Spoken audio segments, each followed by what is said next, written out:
আসসালামু আলাইকুম। আশা করি সবাই ভালো আছেন। আসলে বেল স্বাস্থ্যের জন্য যে এত ভালো সেটা সবাই জানে বেশ কম। আর সেটা যদি গাছ পাকা বেল হয় তা তো কথাই নাই। আসলে স্মেলটা এত সুন্দর ঘ্রাণ আসছিল বলে বোঝাতে পারবো না। আর থাইল্যান্ডের চেরি ফল আমাদের বাড়ির উঠানের সামনে এটা ভাইয়া রোপণ করেছেন। তো পাকা শুরু করছে, ইনশাল্লাহ আগামী সপ্তাহে হয়তো সম্পূর্ণ পেকে যাবে আর কি, খেতে পারবো। আর লিচু আমার ফেভারিট একটা ফ্রুট, এখনও পাকে নাই, নিশ্চয়ই আগামী সপ্তাহে ইনশাল্লাহ এটাও পেকে যাবে আর কি।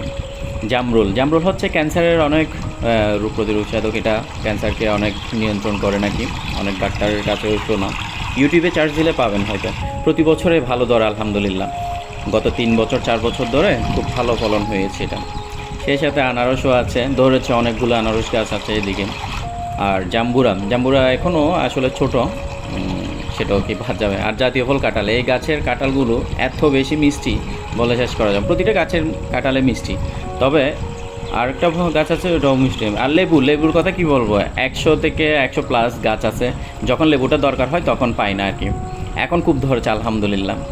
আর আনার তো আছেই, খুব বেশি না হলো অল্প। আম, এটা হচ্ছে রাজশাহীর, যেটা আমরা ফজলি আম বলি, এটা পাকতে একটু সময় লাগবে।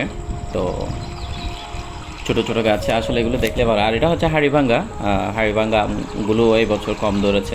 আর বাড়ির ছাদের আম গাছগুলো ঠিক বরাবরের মতো এইবারও ভালো ধরেছে, খুব ভালো।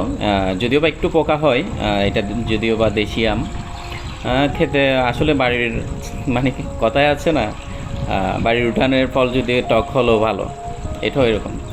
আর সর্বশেষ আমার গ্রামে আসলে আসলে বাড়িতে যে কয়টা দিন আমি থাকি, ঠিক এই জায়গাটাই আমি বসে থাকি।